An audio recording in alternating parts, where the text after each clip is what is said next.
Hi guys, welcome to my mini blog. పొద్దున్న లేచి ఫ్రెష్గా రెడీ అయ్యి పోటర్ రైడ్ పడితే 3 కిలోమీటర్స్ డ్రాప్ వెళ్ళిపోయినామో. డ్రాప్ చేస్తే 87 రూపీస్. తర్వాత ర్యాపిడో రైడ్ 4 ఎక్కించుకొని డ్రాప్ చేస్తే 73 వచ్చింది. తర్వాత ర్యాపిడో రైడ్ పడితే అక్కడ పోయిన తర్వాత 5 minutes వెయిట్ చేసిన తర్వాత మనో అయితే వచ్చేసిండు. మనోని పికప్ చేసి డ్రాప్ చేస్తే మనకైతే 166 వచ్చింది.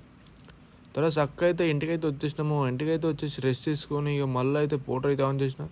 పోటర్ ఆన్ చేస్తూనే 180 పడ్డది. పార్సల్ అయితే పికప్ చేసుకొని 16 కిలోమీటర్స్ డ్రాప్ ఉంటే వెళ్ళిపోయినాము. ఈ డ్రాప్ చేసిన తర్వాత 188 వచ్చింది. తర్వాత మళ్ళీ పోటర్ పడితే 216 పడితే మళ్ళీ పికప్ చేసుకొని 90 కిలోమీటర్స్ డ్రాప్ ఉంటే వెళ్ళిపోయినాము. డ్రాప్ చేసిన తర్వాత మళ్ళీ పోటర్లో పడ్డాము 190. మళ్ళీ తీసుకొచ్చి పార్సల్ పికప్ చేసుకొని వెళ్ళిపోతే డ్రాప్ చేస్తే 190 వచ్చింది. ఆ గ్యాప్లో అయితే వర్షం అయితే పడ్డదేమో. వర్షం పడడంతోనే పెద్ద రేట్ పడ్డామో, కానీ జూబ్లీహిల్స్ పడ్డది.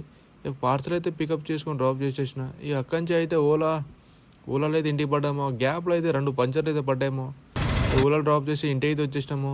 ఇలా ఎండింగ్స్ మొత్తం వచ్చేసి 2200. ఓకేమో, కలుద్దాం నెక్స్ట్ వీడియో.